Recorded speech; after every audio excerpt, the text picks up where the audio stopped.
আধুনিকীকৰণ কামত লাগি গৈছে কেনেকৈ এই সমগ্ৰ তথ্য পোহৰলৈ আহিল সেই প্ৰতিবেদনলৈ আপোনালোকৰ মাজলৈ আহিছোঁ আমেৰিকাৰ চোৰাংচোৱা সংস্থাই এই তথ্য দিছে যে চীনে অতি গোপনে পাকিস্তানক তেওঁলোকৰ পাৰমাণৱিক অস্ত্ৰাগাৰ আধুনিকীকৰণত সহায় কৰিছে সামৰিকভাৱে আৰ্থিকভাৱে এই ভয়ংকৰ তথ্য পোহৰলৈ আহিছে যিটো এই ভাৰত পাকিস্তানৰ যুদ্ধৰ সময়ত ভাৰতৰ বাবে এক ভাবুকি স্বৰূপ এদৰে পাকিস্তানৰ যি পাৰমাণৱিক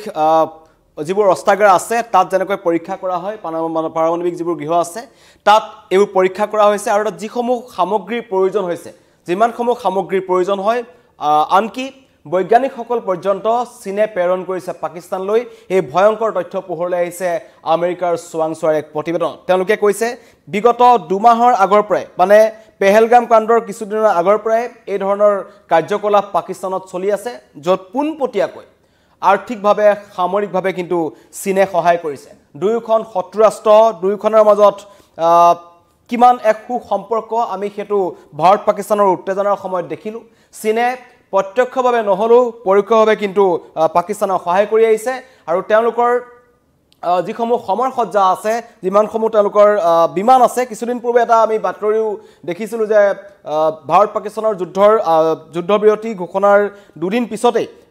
পাকিস্তানৰ বিদেশ মন্ত্ৰীয়ে চীন ভ্ৰমণ কৰিছিল আৰু সেই সময়ছোৱাত চীনৰ ফালৰ পৰা তেওঁলোকক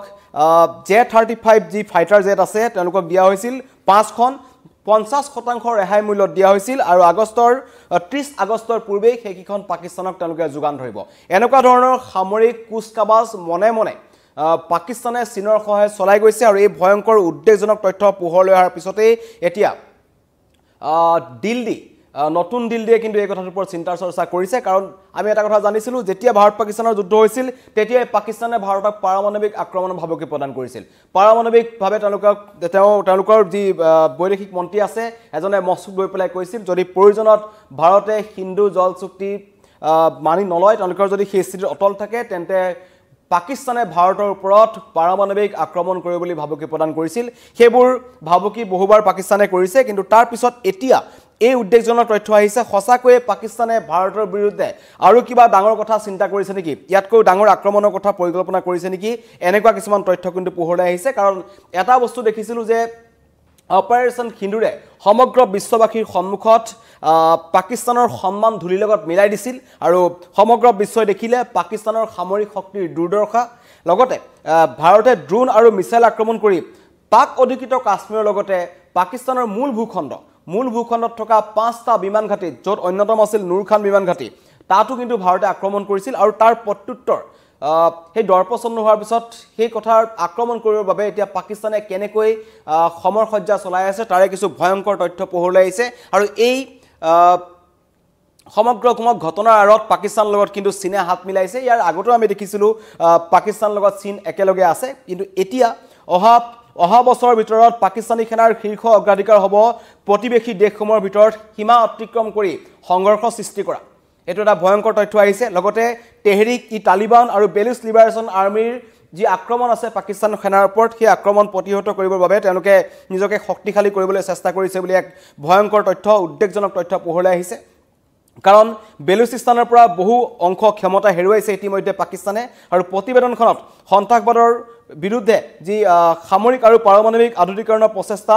তাক দক্ষিণ এছিয়াৰ অস্থিৰ নিৰাপত্তা পৰিস্থিতিৰ অন্যতম এটা কাৰণ বুলি ইতিমধ্যে বিশেষজ্ঞসকলে ক'ব বিচাৰিছে ভয়ংকৰ তথ্য উদ্বেগজনক তথ্য আৰু পাকিস্তানৰ পাৰমাণৱিক অস্ত্ৰাগাৰ আধুনিকীকৰণত মূল অংশীদাৰ হৈ গ'ল চীন আৰু সমগ্ৰ বিশ্বই জানে যে অৰ্থনৈতিক আৰু সামৰিক সহায়ৰ দিশত পাকিস্তানে চীনৰ ওপৰত কিমান নিৰ্ভৰ কৰে 2024 চনৰ নৱেম্বৰ মাহতো নতুন বিমান অনুশীলনকে ধৰি দুয়োখন দেশৰ ভিতৰত বছৰি কেইবাটাও জয়েন্ট মিলিটাৰী অপাৰেশ্যন চলে এটা এটা ভয়ংকৰ তথ্য আহিছে আৰু এইবোৰ তেওঁলোকৰ মাজত গোপনে চলি আছে বিশেষকৈ পাৰমাণৱিক অস্ত্ৰাগাৰ যেটো আধুনিকীকৰণৰ প্ৰসংগ আহিছে যেটো প্ৰশ্ন উত্থাপন হৈছে সেইটো কিন্তু পাকিস্তানে মনে মনে কৰি আছে আৰু তাৰ সহায় কিন্তু এটা কৰি আছে চীনে যেটো এটা ভয়ংকৰ তথ্য আৰু দুইখন দেশৰ মাজত মই ইতিমধ্যে কৈছো 2024 চনৰ নৱেম্বৰ মাহত নতুন বিমান অনুশীলন কৰিছিলে আৰু আমি এই 15-20 দিন আগত দেখিছিলো যেতিয়া পাকিস্তানৰ বিদেশ মন্ত্ৰীয়ে চীন ভ্ৰমণ কৰিছিল সেই সময়ছোৱাত তেওঁলোকে 50% কম মূল্যত তেওঁলোকে J-35 বিমান ফাইটাৰ জেট বুলি যিখন চীনৰ অন্যতম শক্তিশালী ফাইটাৰ জেট বুলি দাবী কৰে সেইখন কিন্তু পাকিস্তানক 50% কম মূল্যত 5খন ফাইটাৰ জেট তেওঁলোকে ভাৰতৰ বিৰুদ্ধে যুঁজিবলৈ দি দিছিল তাৰ পিছতে এতিয়া পুনৰ ভয়ংকৰ তথ্য প্ৰমাণ আহিছে যে এইদৰে নিউক্লিয়াৰ লেবসমূহত এতিয়া তেওঁলোকে নতুন নতুন পৰীক্ষা কৰি আছে নতুন অস্ত্ৰ তেওঁলোকে নিৰ্মাণ কৰিছে যেটো ভাৰতৰ কাৰণে নিৰাপত্তাৰ দিশটোৰ বাবে এটা উদ্বেগজনক বুলি ক'ব লাগিব আৰু আমেৰিকাৰ চুৱাংছৰ প্ৰতিবেদনত অন্যটা কথাও কোৱা হৈছে যে পাকিস্তানত মূলতঃ চীনৰ অৰ্থনৈতিক আৰু সামৰিক ক্ষেত্ৰৰ অন্যতম গ্ৰাহক পাকিস্তানে হ'ল চীনৰ পৰা সামগ্ৰী ক্ৰয় কৰাৰ ক্ষেত্ৰত বিশেষকৈ এই সমৰসজ্জা ক্ৰয় কৰাৰ ক্ষেত্ৰত কাৰণ পাকিস্তানক আক্ৰমণ কৰাৰ পিছত বিশেষকৈ অপাৰেচন সিন্দুৰৰ পিছত সমগ্ৰ আন্তঃৰাষ্ট্ৰীয় বজাৰত চীনৰ সমৰসজ্জাৰ দাম কমি গৈছিল সকলোৱে দেখিছিল কেনেকৈ HQ9 তেওঁলোকৰ যি এয়াৰ ডিফেন্স সিস্টেম বুলি কয় যেটো আমাৰ S400 আছে হেতু HQ9 আছিল পাকিস্তানৰ যেটো চীনৰ পৰা ক্ৰয় কৰিছিল যাৰ মূল্য আছিল $200 নিযুত আৰু এই $200 নিযুত যেটো এয়াৰ ডিফেন্স সিস্টেম হে এয়াৰ ডিফেন্স সিস্টেমে ভাৰতৰ 24টা আক্ৰমণ 24টা ড্ৰোন আৰু মিসাইল ভাৰতে নিক্ষেপ কৰিছিল পাকিস্তানৰ ওপৰত 9টা বিমান ঘাটিত যত এটাও তেওঁলোকে প্ৰতিহত কৰিবলৈ সক্ষম নহল আৰু তাতকৈ লাজৰ কথা 7 তাৰিখে আক্ৰমণ কৰাৰ পিছত 8 তাৰিখৰ দিনাখন ভাৰতে সেই এয়াৰ ডিফেন্স সিস্টেমটো ধ্বংস কৰি পেলালে একেদৰে পাকিস্তানৰ পৰা যিমানসমূহ সমৰসজ্জা লৈছিল ড্ৰোন লৈছিল বেলিষ্টিক মিসাইল লৈছিল পাকিস্তানে সকলো ভাৰতলৈ নিক্ষেপ কৰিছিল কিন্তু ভাৰতৰ যেটো শক্তিশালী এয়াৰ ডিফেন্স সিস্টেম আছে S400 এ সকলো ধুলিতছাত কৰিছিল আকাশ মাৰ্গতে সকলো ধ্বংস কৰিছিল তাৰ পিছত সমগ্ৰ বিশ্বই চীনৰ পৰা অন্তত বাকি সামগ্ৰী ক্ৰয় কৰিলেও এই সামৰিক যিবোৰ সমৰসজ্জা বস্তু আছে বেলিষ্টিক মিসাইল হওক ফাইটাৰ জেট হওক এনেকুৱা ধৰণৰ সামগ্ৰী ক্ৰয় কৰিবলৈ তেওঁলোকে অনিচ্ছা প্ৰকাশ কৰিছে গতিকে এতিয়া চীনৰ হাতত একমাত্ৰ দেশ হিচাপে এই সামগ্ৰী দিবৰ বাবে পাকিস্তানে আছে পাকিস্তানৰ লগত থকা সন্ত্ৰাসবাদীসকল আছে লগতে বাকি যিসমূহ অঞ্চল আছে ধৰক বেলুচ লিবাৰেশন আৰ্মি হওক তেহৰিকি তালিবান হওক লগতে মিয়ানমাৰৰ যিসমূহ সশস্ত্ৰ সংগঠন আছে এই দক্ষিণ এছিয়াৰ যিমান সশস্ত্ৰ সংগঠনসমূহ আছে সেই সকলক চীনে পূৰ্বৰে পৰা সামগ্ৰী ক্ৰয় কৰি আহিছে সমৰসজ্জা অস্ত্ৰ তেওঁলোকে ক্ৰয় কৰি আছে কিন্তু আমি আগতেও দেখিছো মিয়ানমাৰৰ ক্ষেত্ৰত দেখিছো উত্তৰ পূৰ্বাঞ্চলৰ বিদ্ৰোহী সংগঠনসমূহৰ হাতত আমি চীনত নিৰ্মিত অত্যাধুনিক অস্ত্ৰ ইয়াৰ পূৰ্বেও ভাৰতীয় সেনাই ধৰিছে এটো প্ৰমাণ হয় যে চীনে ভাৰতক পূৰ্বৰে পৰা কিছু আক্ৰমণ কৰি থাকিবলৈ চেষ্টা কৰে প্ৰত্যক্ষভাৱে আক্ৰমণ তেওঁলোকে কৰিব নোৱাৰে কাৰণ সীমা বিবাদ আছে কিন্তু মুকলিমুৰীয়াকৈ নকৰে কিন্তু ভাৰতক অশান্ত কৰি ৰখাৰ পৰিকল্পনা কৰিছে হেউতেকৈ তেওঁলোকৰ লগ লাগিছে বাংলাদেশ আৰু বাংলাদেশৰ লগ লাগিও তেওঁলোকে বাংলাদেশত থকা মৌলবাদী সংগঠনসমূহকো চীনে কিন্তু তেওঁলোকৰ সমৰসজ্জা দি আছে তাৰ মাজতেই চিন্তাৰ কথা হৈছে যে এতিয়া একমাত্ৰ যিখন দেশ আছে যিখনে চীনক সমৰ্থন কৰে বা চীনক বিশ্বাসত লয় সেইখন হৈছে পাকিস্তান আৰু পাকিস্তানৰ বজাৰখন হৈছে চীনৰ বাবে এখন অন্যতম বজাৰ গতিকে সেই বজাৰখন চীনেও এৰিব নিবিচাৰে আৰু পাকিস্তানেও চীনৰ পৰা সহায় পাই থকাৰ বাবে সামৰিক সহায় পাই থকাৰ বাবে আৰু চীনৰ পৰা অকমান সহায় লৈ তেওঁলোকে ভাৰতৰ বিৰুদ্ধে ৰঙা চকু দেখুৱাই আছে সন্ত্ৰাসবাদী আক্ৰমণ কৰি আছে সন্ত্ৰাসবাদীসকলক উচতনি দি আছে যেটো এটা ভয়ংকৰ তথ্য আৰু এতিয়া ভয়ংকৰ তথ্যটো আহিলে যে এতিয়া পাৰমাণৱিক অস্ত্ৰাগাৰ আধুনিকীকৰণ এটো সময়ত তাকো ভাৰত পাকিস্তানৰ যুদ্ধ উত্তেজনা চলি থকাৰ মাজতেই পাৰমাণৱিক অস্ত্ৰাগাৰ যি আধুনিকীকৰণৰ কামত পাকিস্তান লাগি গৈছে হেতুৱে কিন্তু কৰবাত চিন্তাত পেলাইছে নতুন দিল্লীক আৰু নতুন দিল্লীক এই কথা জনাইছে আমেৰিকাৰ চুৰাংচোৱাই ইয়াৰ পূৰ্বে কৈছো যে চীন আৰু পাকিস্তানৰ মাজত কেইবাটাও জয়েন্ট অপাৰেচন হৈছে তেওঁলোকৰ মাজত বিমানৰ আদান প্ৰদান হৈছে ক্ৰয় বিক্ৰয় চলি আছে 50% কম মূল্যত দিছে চিন্তা কৰক চীনে পাকিস্তানৰ প্ৰতি ইমান দৰত কিয় দেখুৱাইছে যে F16 আছিল পাকিস্তানৰ আমেৰিকাৰ পৰা ক্ৰয় কৰা যিখন তুৰস্ক আৰু চীনত তেওঁলোকে কিছু উন্নীতকৰণ কৰিছিল বুলি তেওঁলোকৰ ফালৰ পৰা কোৱা হয় সেই 4খনকৈ F16 তেওঁলোকে ধ্বংস কৰিছিল আৰু পাকিস্তানে এই সমগ্ৰ অপাৰেচন সিন্দুৰৰ পিছত প্ৰত্যক্ষমলৈকে এই 4-5 দিনৰ ভিতৰত পাকিস্তানে $1.12 বিলিয়ন তেওঁলোকৰ লোকসান হৈছিল কাৰণ তেওঁলোকৰ বিমান ঘাটিত আক্ৰমণ হৈছিল লগতে তেওঁলোকৰ এয়াৰ ডিফেন্স সিস্টেম ধ্বংস হৈছিল F16 বিমান তেওঁলোকৰ ধ্বংস হৈছিল C-130 যিখন আছে তেওঁলোকৰ অত্যন্তম গুৰুত্বপূৰ্ণ বুলি কয় সেইখনো কিন্তু নুৰ খান বিমান ঘাটিত ভাৰতে ধ্বংস কৰি দিছিল তাৰ পিছত 1.2 বিলিয়নৰ ঘাটি লগাৰ পিছত ডলাৰ ঘাটি লগাৰ পিছত পাকিস্তানে থৰকাচুটি হেৰুৱাই IMF ৰ ওচৰ গৈ পাইছিল তেওঁলোকে সাহায্য বিচাৰিছিল সাহায্য নাপায় তেওঁলোকে সাহায্য IMF ৰ ফালৰ পৰা দিছিল কিন্তু আন্তঃৰাষ্ট্ৰীয় যেটা হেঁচা পৰিল পাকিস্তানে মুকলিমুৰীয়াকৈ সন্ত্ৰাসবাদী সংগঠনৰ নিহতৰ পৰিয়াললৈ 1 কোটি টকাকৈ তেওঁলোকে যেটা ক্ষতিপূৰণ দিলে সমগ্ৰ বিশ্বই দেখিলে তাৰ পিছত 10টা শৰ্ত তেওঁলোকক দিয়া হ'ল 10টা শৰ্ত দিয়াৰ পিছতে দ্বিতীয়টো কিস্তি মুকলাই দিব বুলি যেটা কোৱা হ'ল থৰকাচুটি হেৰুৱাই তেওঁলোকে UAE কাষ পালেগৈ তাৰ পিছতো তাৰ পিছতো শত্ৰু ৰাষ্ট্ৰ পাকিস্তানে এই দুইখন কপটীয়া দেশ লগ লাগি এতিয়া ভাৰত বিৰোধী কাৰ্যকলাপত জড়িত হৈছে দুইখনে জইণ্ট নিউক্লিয়াৰ কিছুমান ৱেপনছত তেওঁলোকে আপগ্ৰেড কৰিবলৈ লাগি গৈছে জইণ্ট অপাৰেশ্যন চলি আছে মই ইতিমধ্যেই কৈছোঁ যে 2024 চনৰ নৱেম্বৰ মাহত নতুন বিমান অনুশীলন কৰাৰ পিছতেই কেইবাটাও কিন্তু চীন আৰু পাকিস্তানী আৰ্মিয়ে মিলি তেওঁলোকৰ এনেকুৱা ধৰণৰ জইণ্ট অপাৰেশ্যন কৰি আছে বিভিন্ন ধৰণৰ নাম দিছে যিবোৰ তেওঁলোকে অতি গোপনে ৰাখিছে অতি গোপনে তেওঁলোকে কামবোৰ কৰি আছে 2024 চনৰ নৱেম্বৰ মাহত সম্পূৰ্ণ হোৱা বিমান অনুশীলনটো অন্তৰ্ভুক্ত লগতে পাকিস্তানৰ WMD কাৰ্যসূচীক সহায় কৰা বিদেশী সামগ্ৰী আৰু প্ৰযুক্তি মূলতঃ চীনৰ যোগানকাৰীৰ পৰা চীনেই যোগান ধৰে কেতিয়াবা চীনৰ উপৰিও হংকং সিংগাপুৰ তুৰস্ক আৰু UAE এইকেইখনৰ পৰা কিন্তু পাকিস্তানে কিছুমান সামগ্ৰী ক্ৰয় কৰে অন্যতম বন্ধু ৰাষ্ট্ৰ পাকিস্তানৰ বাবে তুৰস্ক আৰু চীন মূলতঃ পাকিস্তানৰ বাবে সুহাত স্বৰূপ দুইখন পাৰমাণৱিক আধুনিকৰণৰ ক্ষেত্ৰত পাকিস্তানে নিজৰ পাৰমাণৱিক সামগ্ৰী কমাণ্ড এণ্ড কণ্ট্ৰলৰ ব্যৱস্থাৰ ওপৰত কঠোৰ নিৰাপত্তা বজাই ৰাখি নিজৰ নিৰাপত্তা অস্ত্ৰভাণ্ডাৰ উন্নীত কৰি আছে তেওঁলোকে ভাৰতক কৌশলগতভাৱে এটা হেঁচা প্ৰয়োগ কৰিব বিচাৰিছে কৌশলগতভাৱে ভাৰতক এটা ভাবুকি প্ৰদান কৰিব বিচাৰিছে যদিহে এইবাৰ আক্ৰমণ কৰে তেন্তে কিন্তু পাকিস্তানে পাৰমাণৱিক আক্ৰমণ কৰিব আৰু এইটো পাকিস্তানৰ এটা পুৰণা চৰিত্ৰ পাকিস্তানে এনেকুৱা ধৰণৰ নিকৃষ্ট মানসিকতাৰ কাম তেওঁলোকে কৰি থাকে এছ জয়শংকৰে এটা কথা স্পষ্ট কৰি দিছিল পাকিস্তানৰ পাৰমাণৱিক আক্ৰমণক ভাৰতে কেৰেপ নকৰে তেওঁলোকে যদি আক্ৰমণ কৰিব পাৰে তেন্তে আমাৰ ফালৰ পৰা আক্ৰমণ কৰা হ'ব ইয়াৰ আগতে আমি 1999 চনতো দেখিছিলোঁ যেতিয়া পাৰমাণৱিক আক্ৰমণৰ ভাবুকি দিছিল তেতিয়াও অটল বিহাৰী বাজপেয়ীয়ে এটা কথা কৈছিল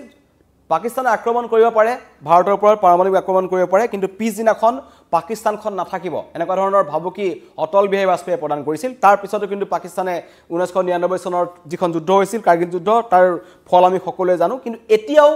এইখন পাকিস্তানে তেওঁলোকৰ নিজৰ চৰিত্ৰ সলনি কৰিব নোৱাৰিলে তেওঁলোকৰ দেশত সন্ত্ৰাসবাদীৰ ঘাটি আছে সন্ত্ৰাসবাদীৰ কাৰ্যকলাপ চলি আছে আটাইতকৈ বেছি যদি সন্ত্ৰাসবাদীৰ ফালৰ পৰা